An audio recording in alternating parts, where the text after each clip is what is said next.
Buenos días.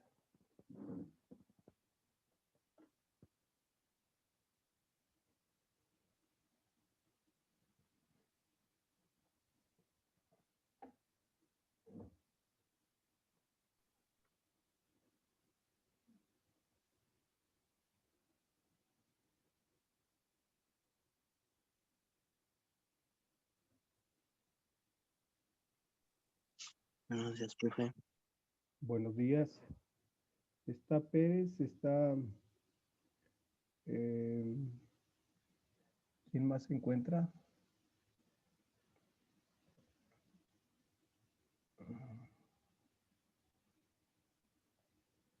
Ramírez. Ramírez López. Buenas. Buenos días. Ramírez López. Buenos días. Soto Joel. Buenos días. El primer apellido, Joel, ¿cuál? Ah, aquí está Gómez. Gómez. Gómez. Durán Rogelio.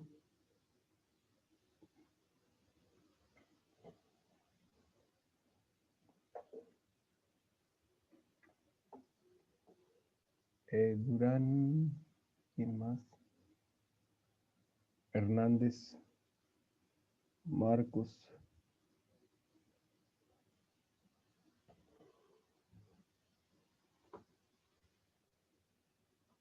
¿Me llama punto, profe? Pérez. Sí, ya está Pérez Aguayo.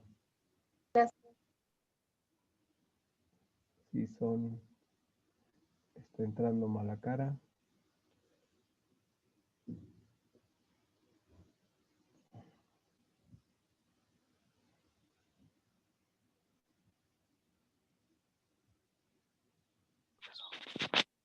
Bueno, pues vamos a comenzar. Nos quedamos en... ¿En qué nos quedamos? ¿Alguien recuerda? De los textos personales.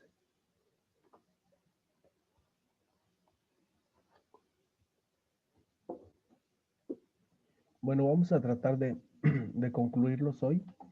Vamos a dar un pequeño repaso. El próximo martes presentan ustedes los primeros ejercicios. Estos ejercicios los van a hacer a mano, no los van a hacer a computadora. Necesito revisar sobre todo la ortografía y la redacción.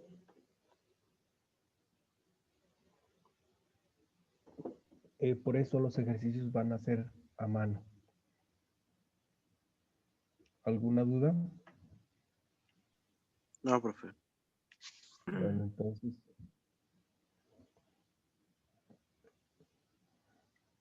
comencemos pues. Creo que ya son todos, aunque son muy poquitos. En total son 16 y está la mitad del grupo. Bueno, taller de lectura y redacción. ¿Por qué se le llama taller de lectura y de redacción? ¿Por qué consideran? Porque aquí venimos a mejorar nuestra lectura y nuestra redacción, como lo dice el nombre. Sí, bueno, ahorita nada más lo hemos hecho en redacción, pero vamos a hacerlo en lectura.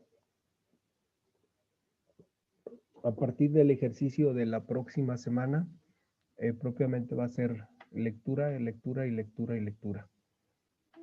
No sé si alguno de ustedes participó en la presentación de las calaveritas o los altares de muertos, las catrinas.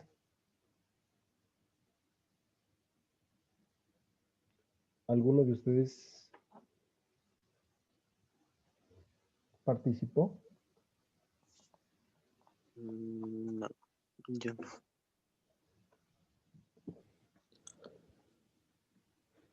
No, pues no, nada más poner el altar. Nada más poner el altar, pero no participó. No. Bueno, entonces comencemos.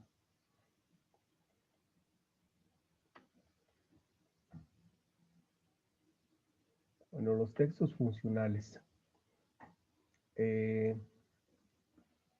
Los textos funcionales reconocen las funciones del lenguaje que predominan en los textos funcionales. Es decir, son funcionales porque no hay que olvidar que la comunicación se da siempre entre un emisor y un receptor. Cuando ésta tiene un buen resultado,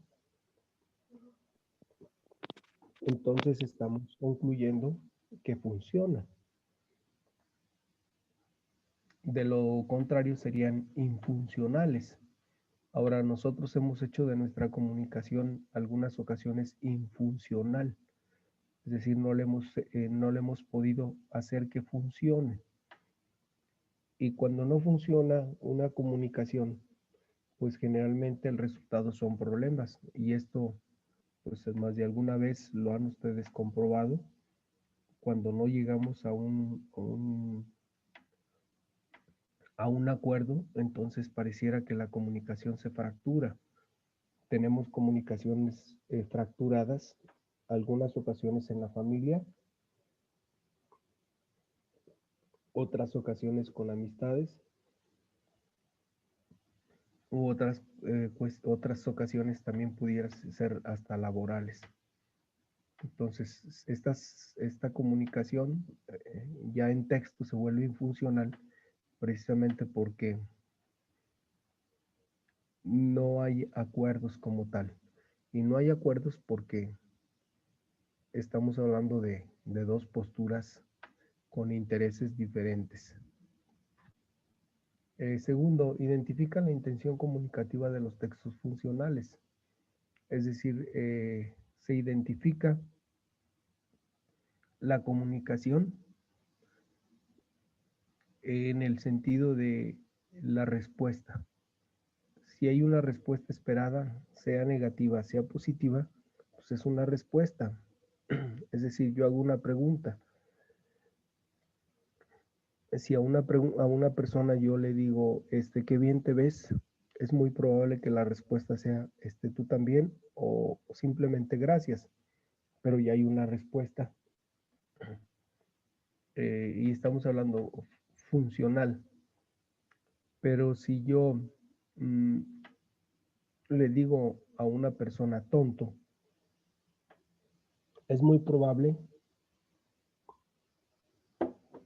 que aún en ese campo de la comunicación se fracture inmediatamente, porque la respuesta más probable va a ser la misma. Es como el eco. Si yo al eco vocifero algo, pues es muy probable que la respuesta sea la misma, es decir, no puede cambiar. Entonces la comunicación se vuelve infuncional cuando no utilizamos también los códigos adecuados. Y por último, tercero, identifica las características de los textos funcionales. Se identifican las características a través de la misma redacción. Si yo redacto bien un texto, es muy probable que el mensaje que estoy transmitiendo se transmita. Pero si yo no estoy escribiendo correctamente, es muy probable que el texto no llegue o que el texto no sea comprensible para el lector.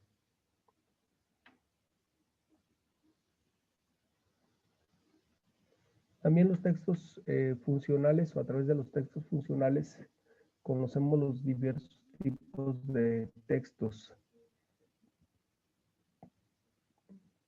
También reconocemos las características, la estructura y la utilidad de los textos escolares, que son los que ya estuvimos viendo. ¿Recuerdan cuáles son los textos escolares?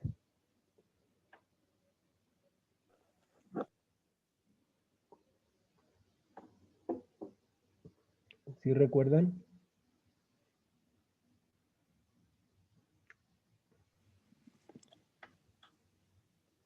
Sí, profe. ¿Recuerda Son- cuáles? Son la libreta de trabajo, los apuntes de clase, la bitácora, la agenda y creo que ya. Bueno, son algunos, muy bien. También se distinguen las características y estructura y utilidad de los textos personales. Entiéndase que los textos personales propiamente vienen siendo todos. Ahora, dentro de los textos personales encontramos textos escolares, textos laborales, textos familiares, hasta textos sociales vamos a encontrar. Es decir, tenemos una gama muy amplia de lo que serían los textos. Por mencionar sobre los textos personales, vamos a hacer un pequeño repaso. Decíamos que primeramente tenemos los históricos y dentro de los históricos tenemos la autobiografía, el diario, la memoria y el cuaderno de viaje, que enfatizábamos mucho que el cuaderno de viaje realmente nosotros lo usamos poco. Lo mismo que el diario, las memorias. La autobiografía, pues la única vez que la trabajamos es cuando nos la solicitan, pero en realidad tampoco la tenemos de forma ordinaria. Lo que generalmente tenemos hoy en día los que nos dedicamos al servicio en el magisterio o en otra función de tipo social, generalmente es el currículum, porque hoy en día pues es lo primero que solicitan en cualquier empleo, el currículum. Y de alguna manera el currículum también hace referencia a estos libros históricos. Y la referencia que hace, bueno, pues es que ahí se describe primeramente el nombre completo de la persona, el lugar de residencia, la edad, el teléfono donde se le puede localizar, el correo electrónico donde se le puede mensajear y bueno, pues sobre todo hoy en día el número de teléfono, que es el medio más eficaz y más rápido. Pero también dentro de estos textos personales encontramos los textos familiares. Decíamos que dentro de los familiares encontramos la anécdota, la carta.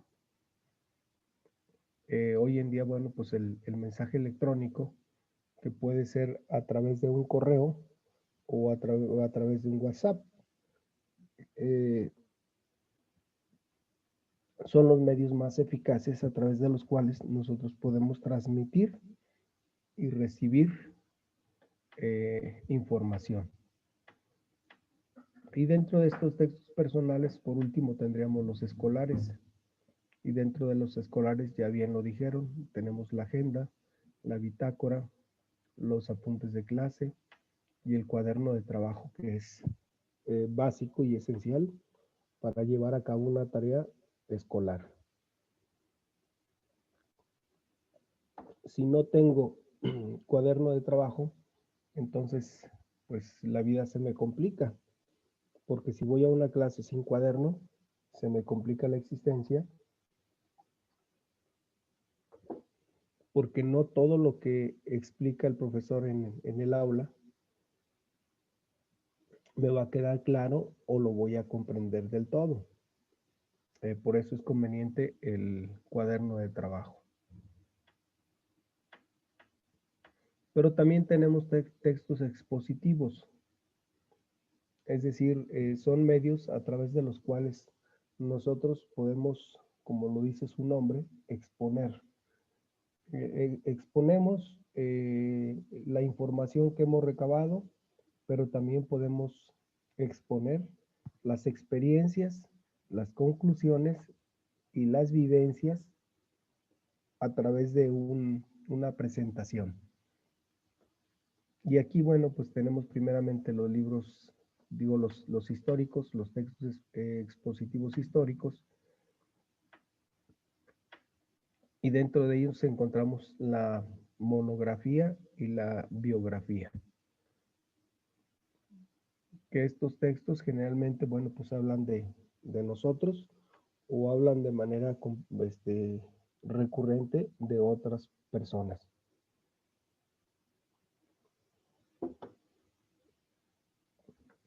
Pero también tenemos textos expositivos periodísticos. Y dentro de los textos expositivos periodísticos está la noticia que no solamente los diarios pueden ofrecernos, sino nosotros también podemos dar noticias o podemos llevar noticias que socialmente, bueno, pues o equívocamente o erróneamente le llaman chisme, pero en realidad pues pueden ser noticias trascendentes o pueden ser noticias intrascendentes. Esto, bueno, pues ya depende del fondo y Profe, de la finalidad. Sí, este Fabián dice que tiene problemas con entrar a Moodle, que dice que está saturado y que no le da acceso. Por eso no está en clase. a ver, ¿cuál es el apellido de Fabián? Ay, no sé. Bueno, déjale preguntar. Es Fuentes Hernández. Ok. Fuentes Hernández, Fabián. Bueno, para considerarlo. ¿Es el único?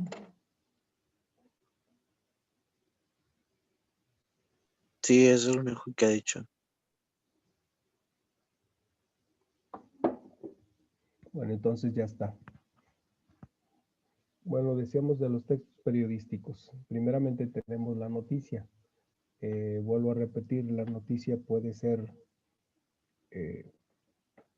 conocida a través de los diarios o nosotros también pudiéramos transmitir noticias relevantes, trascendentes o también noticias intrascendentes.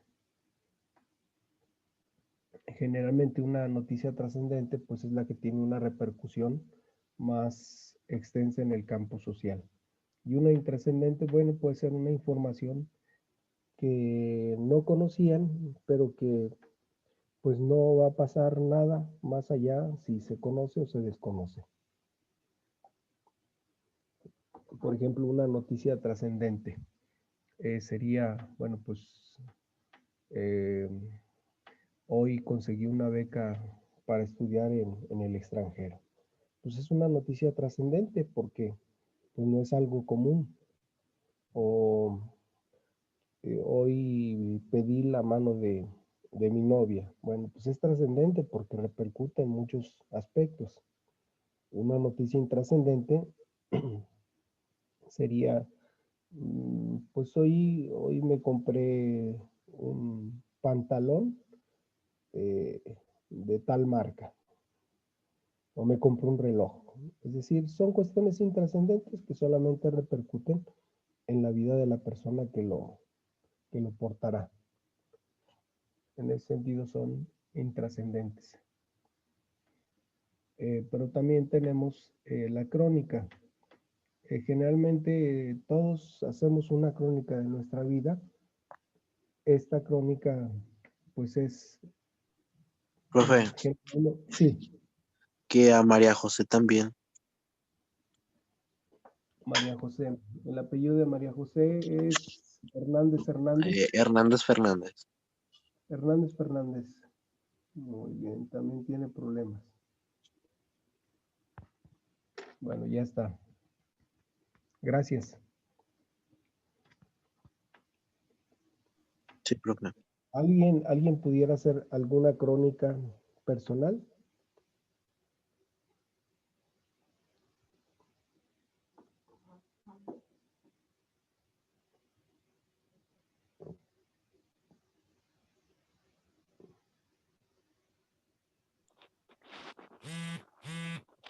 ¿Alguno de los presentes puede hacer alguna crónica?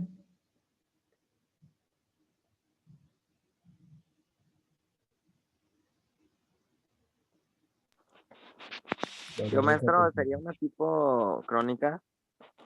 Yo iba con unos amigos y pues íbamos pasando y pues de repente salen unos perros y nos siguen, pues nos empiezan a seguir y nos subimos a una camioneta, pero alcanzan a uno y pues ni modo, nos bajamos todos a ayudarle.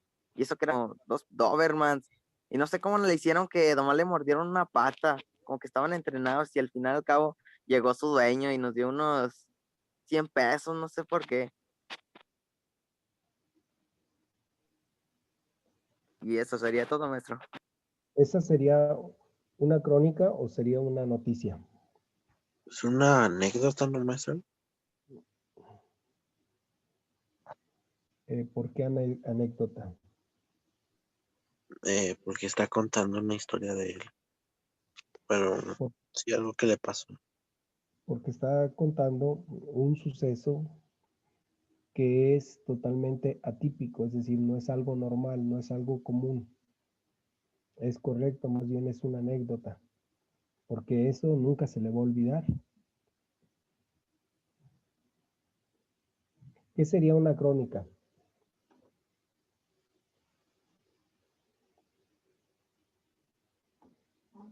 A ver, no sé si quedó claro por qué sí es una anécdota. Estamos hablando de una situación atípica que no es común. Entonces, sucedió que pues no sabían ellos que los perros los iban a seguir. Entonces fue algo espontáneo. Entonces estamos Entonces, hablando, una crónica es igual a una anécdota, ¿verdad? no, una crónica es una narrativa histórica. No, Una crónica es una narrativa histórica. Es decir, que tiene un tiempo determinado, que no tiene una, a diferencia pues de la historia, no tiene una cronología, no es un conjunto de acontecimientos, sino es un acontecimiento que está marcando la historia, que se marca en la historia, pero se llama crónica porque nada más sucede en el lugar, nada más es una información para un determinado grupo. Entonces, maestro, prácticamente podría ser una historia de otra persona o de una misma, pero narrándola, no contándola así en primera persona, sino que en tercera. Bueno, una crónica puede ser en primera persona, en segunda o en tercera persona, pero estamos hablando que esa narrativa no es historia e incluso difiere de la historia en sentido estricto, es decir, hablar de historia es hablar de un conjunto de acontecimientos cronológicos a través del tiempo y la crónica no tiene esa temática, es decir, no tiene ese orden de estar de manera cronológica, no hay cronología propiamente, sino simplemente es una narrativa de un suceso en un tiempo determinado y hasta allí. Por ejemplo, vamos a hacer una crónica de los 30 años del Instituto Renacimiento. ¿Qué tendríamos que contemplar en esa crónica? ¿Quién tuvo la idea de la escuela, no? ¿Quién tuvo la idea de la escuela? ¿Cómo surgió la escuela? ¿Qué más?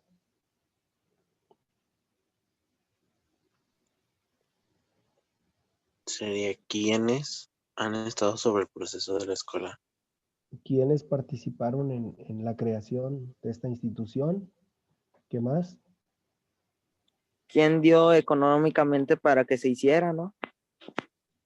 ¿Sí? ¿Quién hizo el aporte económico para constituirla? ¿Qué más? Como qué problemas surgieron mientras se construía. Correcto. ¿Qué profesores fueron los primeros que comenzaron este proyecto? ¿Qué más? ¿Cuáles profesores han estado desde el inicio hasta ahorita?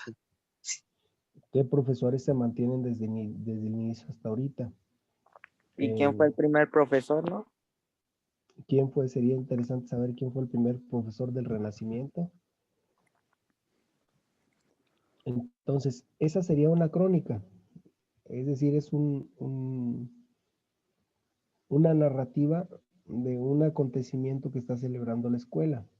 Eso sería uno de los aspectos de la crónica. Por eso lo que nos comentaba ahorita su compañero sobre el perro, pues estamos hablando de una anécdota, porque estamos hablando de una situación atípica. No es algo que sucede todos los días, fue algo improvisto, que no se tenía programado, mucho menos proyectado. Fue algo espontáneo que sucedió, pero que de alguna manera me marca a mí al haber experimentado esto. Esa sería entonces la diferencia entre la crónica y la anécdota. ¿Y qué sería una noticia?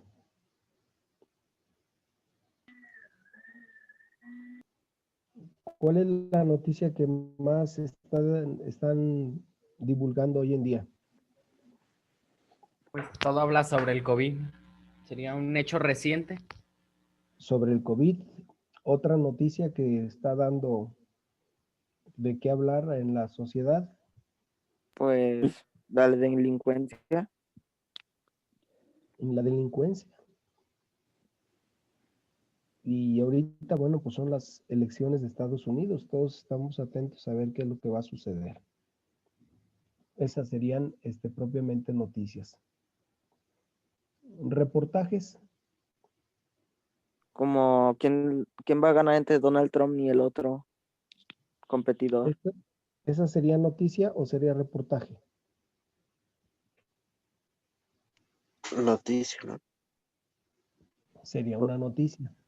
Pero podría ser también reportaje porque está reportando lo que está pasando en Estados Unidos, ¿no? A ver, vamos a diferenciar entonces la noticia con el reportaje. La noticia es un conjunto de acontecimientos que están sucediendo de manera constante, que tienen su término o tienen su consecución, punto. Y la entrevista es una información específica que necesitamos conocer. Por eso hay entrevistadores. O sea, una entrevista es sobre un aspecto en particular. ¿Qué se les ocurre en este momento?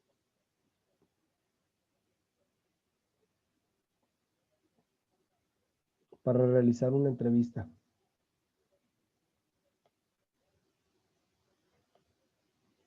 ¿Cómo sería una entrevista?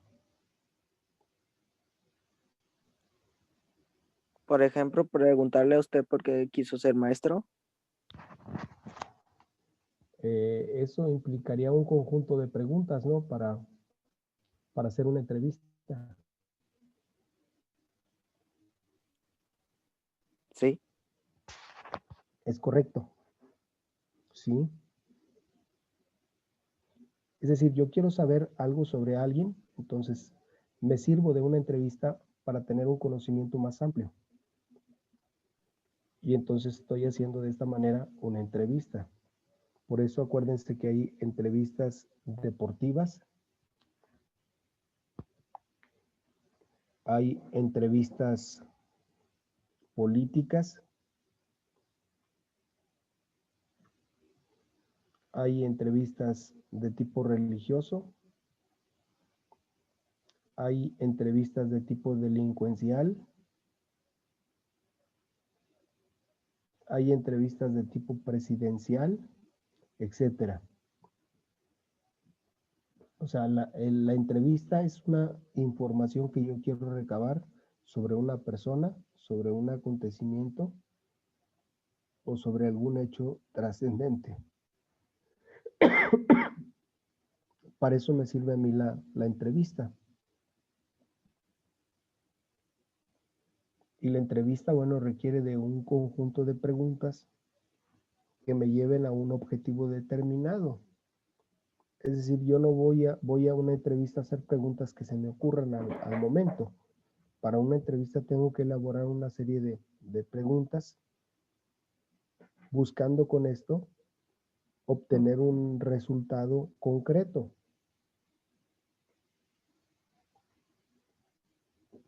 No sé si me explico o los confundo. No, se me confunde un poquito.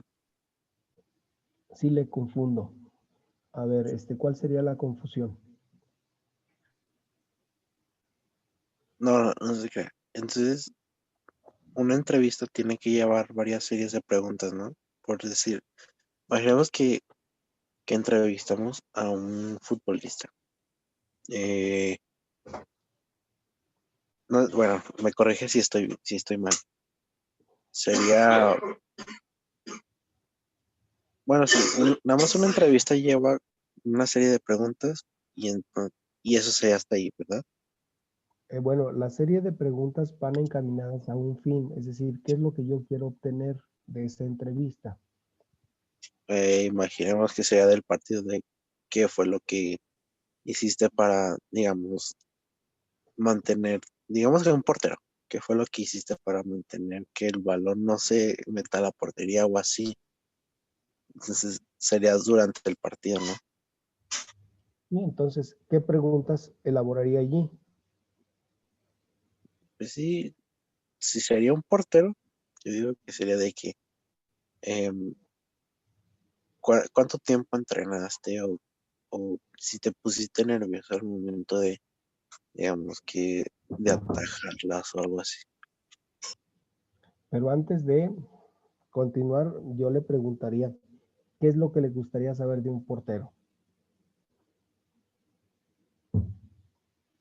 O sea, la primera pregunta es, ¿qué es lo que le gustaría saber de un portero? Pues sería sobre todo de que cómo son sus entrenamientos, que hasta qué es lo que come, vaya, porque pues tiene que comer bien, em, que si no se ponen nerviosos también al momento de que, pues sí, que vayan a atajar un balón o así.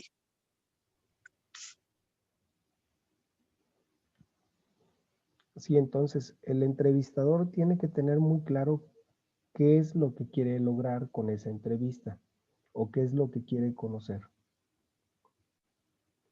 Entonces, se me ocurre ahorita pensar, si es portero, lo primero que le preguntaría es por qué decidió ser portero si hay tantos eh, lugares en el equipo, es decir, hay defensas, hay medios, hay delanteros, hay extremos, es decir, hay varios lugares. ¿Por qué escogió ser portero? Segundo, ¿qué problemáticas ha enfrentado con otros compañeros que tienen el mismo puesto? Tercero, ¿cómo conoce él hacia dónde le van o cómo detecta él hacia dónde le van a lanzar el balón en un partido? ¿Qué clase de ejercicios realiza a diferencia del resto del grupo, del equipo? ¿Cuáles son los ejercicios más difíciles? ¿Por qué son esos ejercicios? Y de esa manera entonces yo puedo saber que el lugar que él ocupa, bueno, pues puede ser el más difícil de todos los jugadores. Entonces, sí tenemos primero nosotros, los que entrevistamos, saber qué es lo que quiero conocer.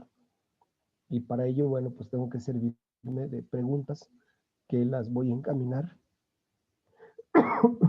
hacia el fin que yo persigo.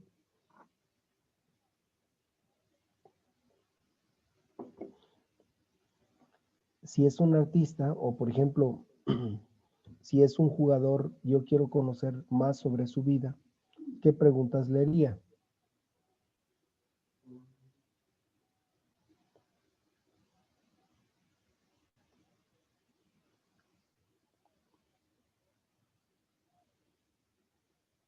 ¿Qué preguntas se les ocurre para conocer más de la vida de algún deportista distinguido?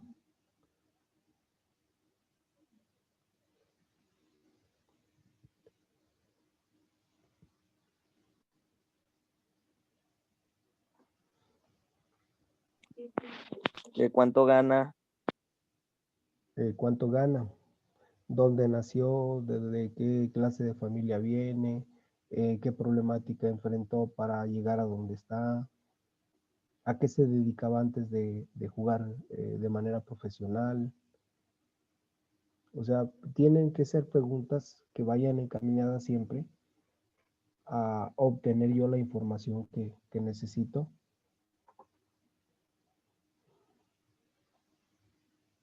Es decir, toda entrevista tiene que estar siempre, las preguntas tienen que estar encaminadas al fin que yo persigo. ¿De acuerdo?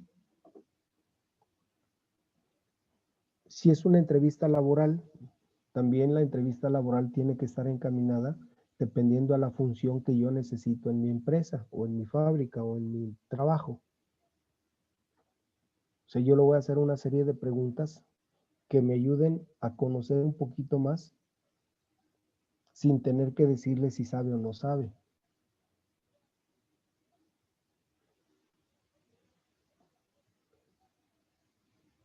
Acuérdense que en la entrevista laboral, pues yo necesito saber si esa persona es la que yo necesito para mi negocio o no. Entonces la entrevista tiene que estar siempre encauzada o encaminada a lo que yo persigo. No es lo mismo, no van a ser las mismas preguntas si yo estoy solicitando un docente que si yo estoy solicitando un ensuelador o un montador o un mecánico. Y aún el mecánico también tengo que saber, tengo que elaborar una serie de preguntas para saber qué ramo de la mecánica quiero que se desempeñe o desempeñe. Entonces, por eso las entrevistas no son tan sencillas. Hoy en día algunos periodistas pues cometen el error de llegar frente al artista o frente al personaje importante con preguntas espontáneas. Eso no es una entrevista. Una entrevista tiene que ir preparado el entrevistador siempre. ¿Qué es lo que quiere conocer? ¿Qué es lo que quiere publicar? Por eso ser entrevistadores no es tan sencillo. Ser entrevistados pues es sencillo, porque le van a hacer una serie de preguntas, pero ser entrevistador no es sencillo. No sé si me explico o les confundo más. No, sí, todo está claro. Sí, entonces